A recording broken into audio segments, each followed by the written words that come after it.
Clara, 22 ans, vivait dans une grande ville pleine de vie, avec ses gratte-ciels brillants et ses rues toujours animées.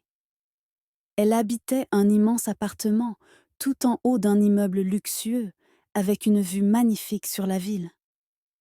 Mais ce soir-là, Clara ne voyait pas la beauté du paysage. Assise sur son canapé blanc, elle fixait son reflet dans la grande fenêtre.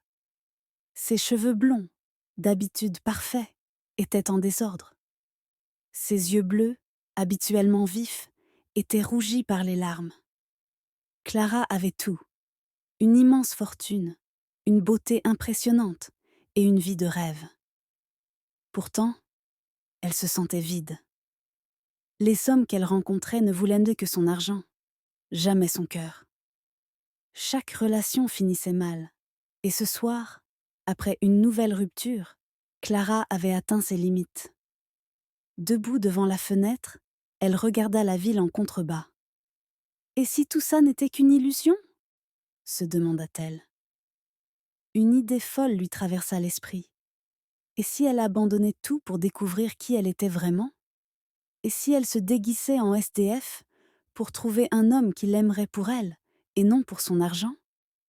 Sans réfléchir plus longtemps, Clara passa à l'action. Elle coupa ses cheveux à la va-vite, mit de vieux vêtements usés et se maquilla pour paraître plus âgée et fatiguée. Elle laissa ses bijoux, son téléphone et son sac à main de luxe, prit quelques pièces dans sa poche et quitta son appartement. Dans la rue, l'air était froid et humide. Clara marchait, les épaules basses, essayant de se fondre dans la foule. Les passants l'ignoraient, trop occupés par leur propre vie.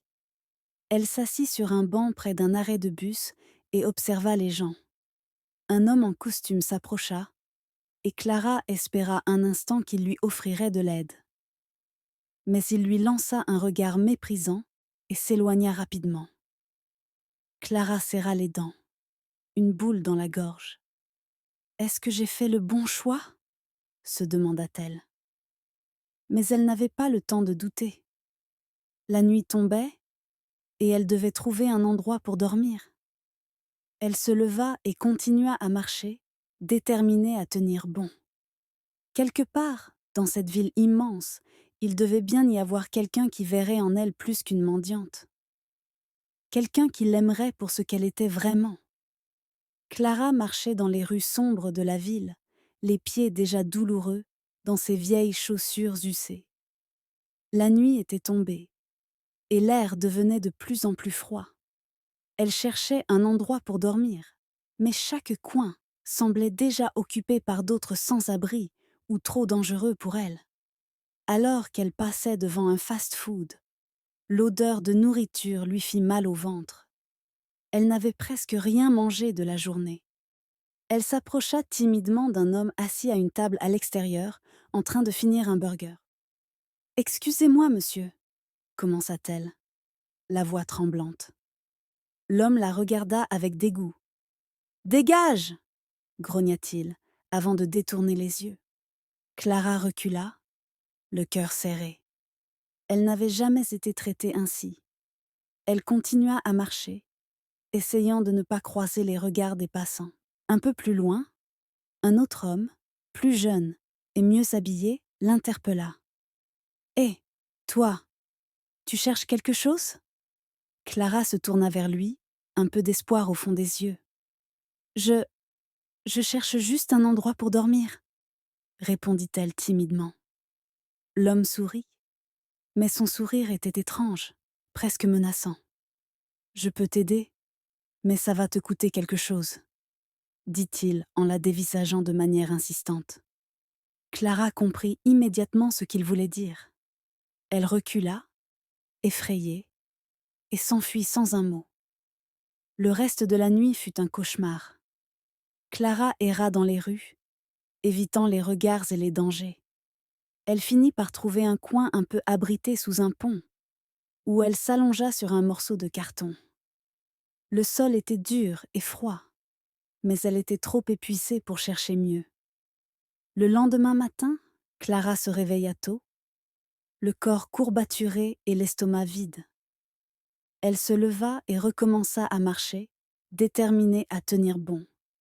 Elle croisa plusieurs autres hommes au cours de la journée, mais aucun ne lui offrit de l'aide. Certains la regardaient avec pitié, d'autres avec mépris, mais personne ne s'arrêta pour lui parler. En fin d'après-midi, Clara commençait à perdre espoir. Elle se demandait si cette expérience n'était qu'une erreur. Mais alors qu'elle s'asseyait sur un banc dans un parc, un homme s'approcha d'elle. Il était pauvrement habillé, avec des vêtements usés et des chaussures trouées. Mais son regard était doux. « Tu as faim ?» demanda-t-il simplement, en lui tendant un morceau de pain. Clara le regarda, surprise. Personne ne lui avait offert quoi que ce soit depuis qu'elle avait quitté son appartement. Elle prit le pain et murmura un merci à peine audible. L'homme s'assit à côté d'elle, sans trop s'approcher, et commença à lui parler. Il s'appelait Thomas, et il vivait dans la rue depuis plusieurs années.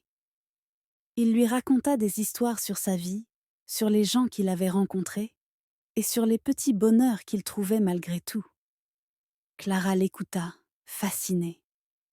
Pour la première fois depuis qu'elle avait quitté son ancienne vie, elle se sentit un peu moins seule. Les jours passèrent, et Clara s'habitua peu à peu à sa nouvelle vie dans les rues. Thomas était devenu une présence rassurante pour elle. Il lui montrait les endroits sûrs pour dormir, où trouver de la nourriture, et comment éviter les dangers de la rue. Malgré sa pauvreté, il partageait toujours ce qu'il avait avec elle, même si ce n'était qu'un morceau de pain ou une couverture usée.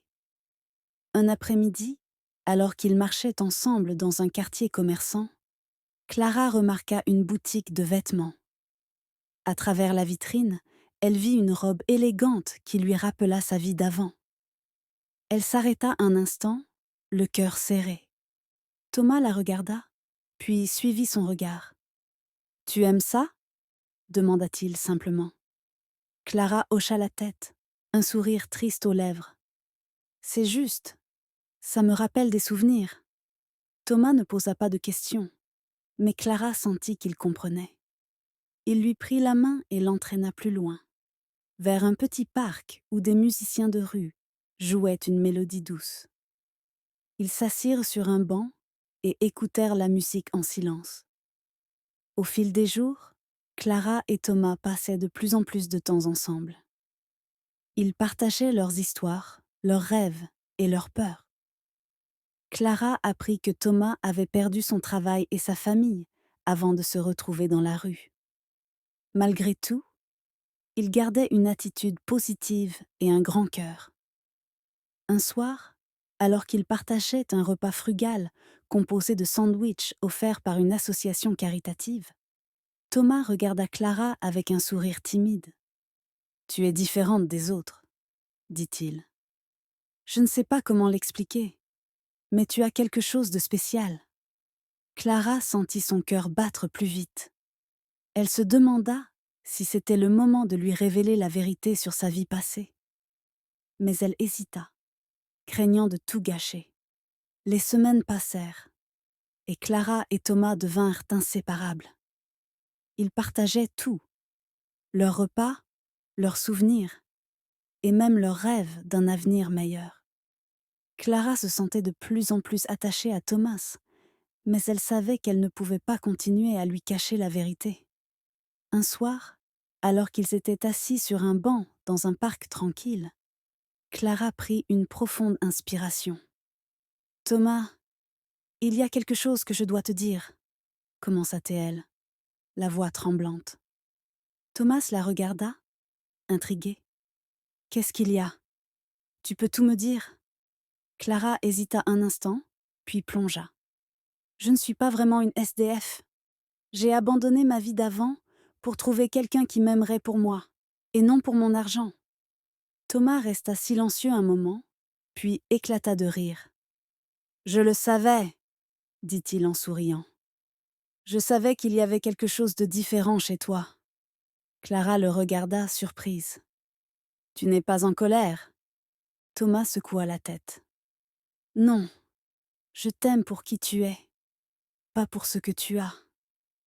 Et maintenant que je connais la vérité, ça ne change rien.